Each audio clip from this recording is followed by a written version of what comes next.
चलिए करते हैं क्लास को शुरू। आज हम कवर करेंगे 24 अगस्त के करंट अफेयर्स को। पहला क्वेश्चन हमारा, दास व्यापार और उसके उन्मूलन की स्मृति के लिए अंतर्राष्ट्रीय जो दिवस है कब मनाया जाता है? ये मनाया जाता है 23 अगस्त को। दास व्यापार और उसके उन्मूलन की स्मृति के लिए ये अंतर्राष्ट्रीय दिवस मनाया जाता है। ये उस दिन की याद दिलाता है जब 23 अगस्त 1791 में सेंट डोमिंगो, इसका नाम था सेंट डोमिंगो। अब प्रेजेंट में इसका नाम जो है हैती कहा जाता है। इसे प्रेजेंट में इसे अब हैती बोलते हैं। पहले नाम था इसका सेंट डोमिंगो और प्रेजेंट में इसे हैती बोला जाता है। ये दास व्यापार के खिलाफ विद्रोह शुरू हुआ था यहाँ पर। हैती एक फ्रांसीसी ये बस्ती है, ये फ्रांस की एक बस्ती है। यहाँ पर दास जो व्यापार होता था उसके खिलाफ विद्रोह शुरू किया गया था हैती में। और पूरे यूरोप में दास व्यापार का केंद्र भी हैती ही था। ये केंद्र था दास व्यापार का। विद्रोह के कारण देश के शासकों के विरुद्ध क्रांति यहीं पर हो गई थी, जो कि देश के जो शासक थे उनके विरुद्ध क्रांति भी हैती में देखने को हमें मिली थी। क्वेश्चन हमारा ये था, दास व्यापार और उसके उन्मूलन की स्मृति के लिए अंतर्राष्ट्रीय जो दिवस है वो 23 अगस्त को मनाया जाता है। वीडियो अच्छी लगा तो लाइक शेयर एंड सब्सक्राइब जरूर कर लिया करो। ठीक है, चलते हैं नेक्स्ट क्वेश्चन पे। नेक्स्ट क्वेश्चन हमारा, चंद्रमा पर सफलतापूर्वक उतरने वाला चौथा देश कौन सा बना है? 4th नंबर का जो देश है वो कौन सा बना? तो ये बना है भारत। भारत ने 23 अगस्त 2023 को अपने चंद्रयान 3, ये मिशन था, चंद्रयान 3 मिशन को चंद्रमा की सतह पर सफलतापूर्वक इसने उतारा है, जिसे वह संयुक्त राज्य अमेरिका,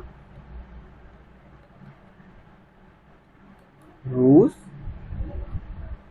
और चीन के बाद ये चौथा देश बन गया है भारत। पहले पे अमेरिका था, दूसरे पे रूस और तीसरे पे चीन, चौथे पे भारत है। इसने लैंडर विक्रम ने चंद्रमा के दक्षिणी ध्रुव को छुआ है, जो एक ऐसा क्षेत्र है जिसके पहले कभी खोज नहीं की गई थी। जो दक्षिणी ध्रुव है चंद्रमा का, दक्षिण ध्रुव पर इसकी लैंडिंग कराई गई है चंद्रयान 3 मिशन की, जो कि लैंडर था विक्रम। ये पहले कभी खोजी नहीं गई है। इस क्षेत्र की जो खोज यहाँ पर दक्षिणी ध्रुव जो है इसकी खोज कभी नहीं की गई है। तो क्वेश्चन है हमारा ये, सफलतापूर्वक उतरने वाला चौथा देश कौन सा बना है? तो वो भारत है। इसकी चौथी रैंकिंग रही है। मिशन कौन सा था? तो चंद्रयान 3 मिशन था। और ये किस जगह उतारा गया? तो ये चंद्रमा के दक्षिणी ध्रुव पर ये उतारा गया है और लैंडर का नाम है विक्रम। लैंडर का नाम है विक्रम। क्वेश्चन पूछे कौन सा लैंडर था? तो लैंडर था विक्रम। लैंडर का नाम है विक्रम। ठीक है, चलते हैं नेक्स्ट क्वेश्चन पे। नेक्स्ट क्वेश्चन हमारा, हाल ही में किसे चुनाव आयोग यानी ईसी, इसे बोलते हैं चुनाव आयोग के राष्ट्रीय आइकन के रूप में किसे नियुक्त किया जा रहा है? तो ये किया जा रहा है सचिन तेंदुलकर को। सचिन तेंदुलकर को चुनाव आयोग के राष्ट्रीय आइकन के रूप में इन्हें नियुक्त किया जा रहा है। ये पूर्व भारतीय क्रिकेटर थे सचिन तेंदुलकर ने चुनाव आयोग यानी ईसी राष्ट्रीय आइकन बनने की चुनावी प्रक्रिया में मतदाताओं के अधिक भागीदारी की आवश्यकता के बारे में जागरूकता फैलाना है। जो मतदाता होते हैं उनकी अधिक भागीदारी हो चुनाव के लिए, उसकी जागरूकता फैलाने के लिए सचिन तेंदुलकर को चुना जा रहा है। इस आयोग से पिछले जो साल अभिनेता थे वो पंकज त्रिपाठी थे। अगर पूछ लिया जाता है तो इससे पहले कौन थे? सचिन तेंदुलकर, या चुने जा रहे हैं सचिन तेंदुलकर। इससे पहले चुनाव आयोग के राष्ट्रीय आइकन जो थे वो पंकज त्रिपाठी को चुना गया था। पंकज त्रिपाठी को, जो कि मतदाताओं के बीच अधिक भागीदारी की आवश्यकता की जागरूकता को फैलाने के लिए चुना गया था, पंकज त्रिपाठी को इनसे पहले। ठीक है, चलते हैं नेक्स्ट क्वेश्चन पे। नेक्स्ट क्वेश्चन हमारा, हाल ही में किसे थाईलैंड के नए प्रधानमंत्री के रूप में चुना गया? थाईलैंड के नए प्रधानमंत्री कौन बने हैं? तो ये बने हैं श्वेता थाविसिन। श्वेता थाविसिन को थाईलैंड के नए प्रधानमंत्री के रूप में इन्हें चुना गया है। थाई जो है ये प्रॉपर्टी टाइकून श्रेया थावनी को संसदीय मतदान में एक स्पष्ट जीत के बाद थाईलैंड के नए प्रधानमंत्री के रूप में इन्हें चुना गया है। इनकी जो उम्र है वो 60 वर्ष है, 60 वर्षीय। थाविसिन की संसदीय मतदाता में जीत सभा के 2/3 से समर्थन के साथ 100 दिन पहले हुई जो चुनाव के बाद आई राजनीतिक अस्थिरता के हफ्तों को समाप्त करती है। थाईलैंड के आधिकारिक अगर मुद्रा की बात करें, थाईलैंड की जो मुद्रा है तो वो है थाई वाट। थाई वाट जो है ये मुद्रा है थाईलैंड की। क्वेश्चन हमारा ये था कि थाईलैंड के नए प्रधानमंत्री के रूप में किसे चुना गया? वो श्रेता थाईविन को चुना गया, थाईविशिन को चुना गया, 2/3 वोट से चुना गया है। और इनकी जो मुद्रा की बात करें, थाईलैंड की मुद्रा जो है वो थाई वाट जो उसकी मुद्रा है।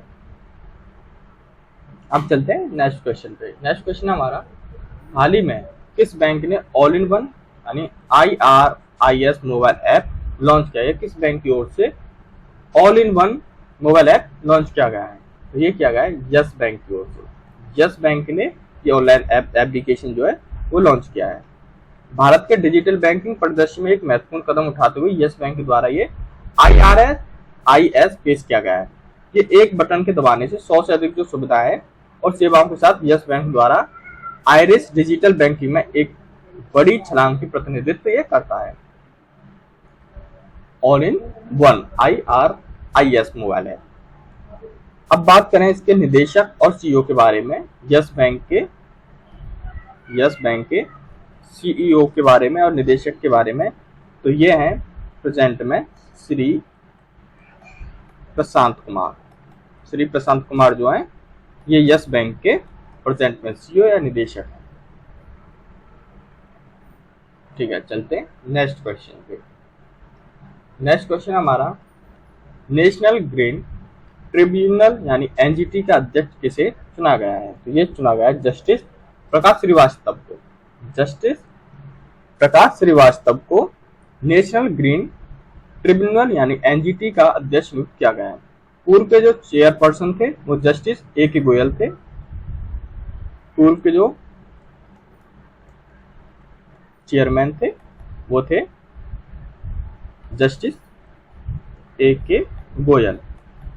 AK गोयल थे ये पूर्व के चेयरमैन जस्टिस थे। इनकी सेवानिवृत्त होने के बाद पूर्व अध्यक्ष न्यायमूर्ति AK गोयल के जुलाई के सेवानिवृत्त होने के बाद न्यायमूर्ति शिव कुमार सिंह को कार्यवाहक अध्यक्ष के रूप में नियुक्त किया गया है।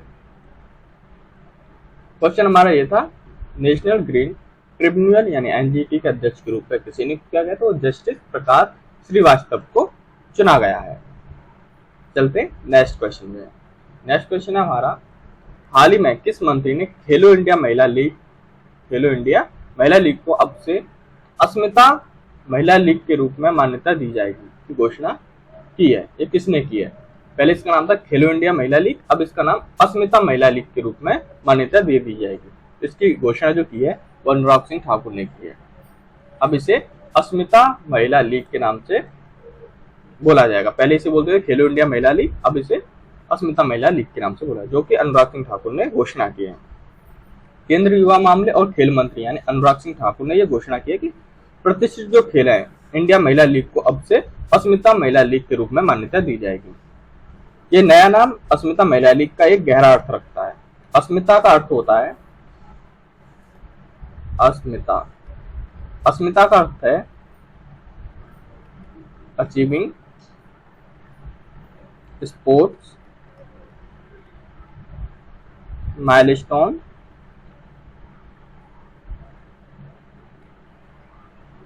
Bye inspiring women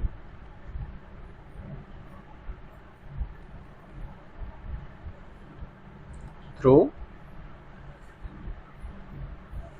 action. Asmita का मतलब है achieving sport milestone by inspiring women through actions. इसकी फुल फॉर्म है अस्मिता, जो कि घोषणा जब मान्यता दी गई, जो पहले खेलो इंडिया महिला लीग था उसको अस्मिता महिला लीग बोल दिया गया, जो कि अनुराग सिंह ठाकुर ने घोषणा की है। अस्मिता का जो फुल फॉर्म है वो achieving sport milestone by inspiring women through action है। लचीलेपन और दृढ़ संकल्प और उपलब्धि की भावना को समाहित करता है, जो पूरे देश की महिला एथलीटों को भी परिभाषित करता है अस्मिता महिला लीग। ठीक है, चलते हैं नेक्स्ट क्वेश्चन पे। नेक्स्ट क्वेश्चन हमारा, भारतीय जीवन बीमा निगम LIC ने जियो फाइनेंस सर्विसेज यानी JFSL के कितने % हिस्सेदारी अधिग्रहण करने की घोषणा की? तो ये 6.8 6.7% की हिस्सेदारी के अधिग्रहण की घोषणा की है, जो कि जियो फाइनेंशियल सर्विस यानी JFSL में 6.7% हिस्सेदारी अधिग्रहण की इसने घोषणा की है LIC ने। भारतीय जीवन बीमा यानी LIC ने जियो फाइनेंशियल सर्विसेज यानी JFSL को मुकेश अंबानी द्वारा संचालित अंबानी इंडस्ट्री के तत्वों को निर्मित एक गैर बैंकिंग वित्तीय सेवा इकाई में 6.7% हिस्सेदारी के अधिग्रहण की इसने घोषणा की। जियो फाइनेंशियल सर्विस के अगर मुख्य कार्यकारी अधिकारी की बात करें, CEO की बात करें, JFSL के अगर CEO की बात करें हम, तो इसके प्रेजेंट में CEO है हितेश सेठिया जो है ये प्रेजेंट में जियो फाइनेंशियल सर्विसेज के CEO है हितेश सेठिया। चलते हैं अब नेक्स्ट क्वेश्चन पे। नेक्स्ट क्वेश्चन है हमारा, परियोजनाओं के लिए बैंक से धनराशि प्राप्त करने में कौन सा बैंक राज्य लगातार सबसे दूसरे वर्ष शीर्ष स्थान पर रहा है? तो ये रहा है उत्तर प्रदेश। उत्तर प्रदेश जो है परियोजनाओं के लिए बैंक से धनराशि प्राप्त करने वाला राज्य लगातार दूसरे वर्ष भी सबसे ऊपर रहा है। जो परियोजना होती है उनके लिए धनराशि जो बैंकों से ली जाती है उनके लिए सबसे ऊपर है, यानी कि जो परियोजना निकल उनका अधिक यूज जो हो रहा है वो उत्तर प्रदेश में देखने को हमें मिल रहा है, इसलिए सबसे ऊपर स्थान पे ये रहता है उत्तर प्रदेश। ये दूसरे वर्ष भी सबसे ऊपर रहा है उत्तर प्रदेश। ठीक है, चलते हैं नेक्स्ट क्वेश्चन पे। नेक्स्ट क्वेश्चन हमारा, अंतरराष्ट्रीय क्रिकेट में 12,000 रन बनाने वाले दूसरे सबसे तेज एशियाई बल्लेबाज कौन बने हैं? तो ये बने हैं बाबर आजम जो है ये 12,000 रन बनाने वाले दूसरे सबसे तेज एशियाई बल्लेबाज बन गए हैं।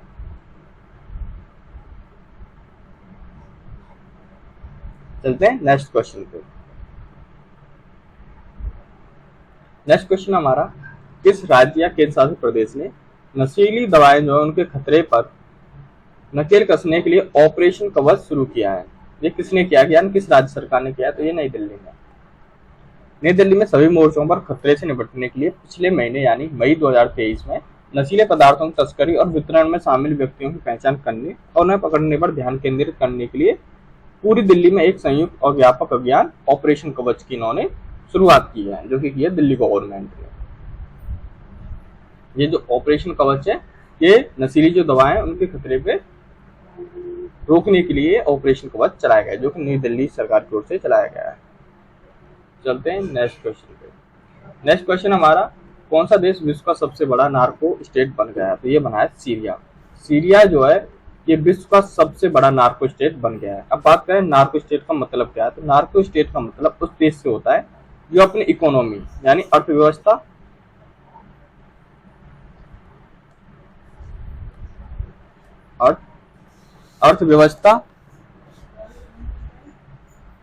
चलाने के लिए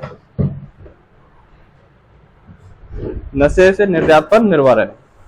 बात करें नार्को स्टेट के बारे में, तो ये नार्को स्टेट है क्या? तो नार्को स्टेट का मतलब उस देश से होता है जो अपनी अर्थव्यवस्था चलाने के लिए नशे के निर्यात पर निर्भर है।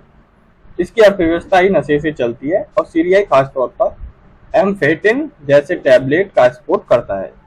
ऐसे कैप्टांगन या गरीबों का कोक भी कहा जाता है, ये कोक भी ने कहा जाता है। धन्यवाद, आज के लिए बस इतना ही। मेरे चैनल में जुड़े रहने के लिए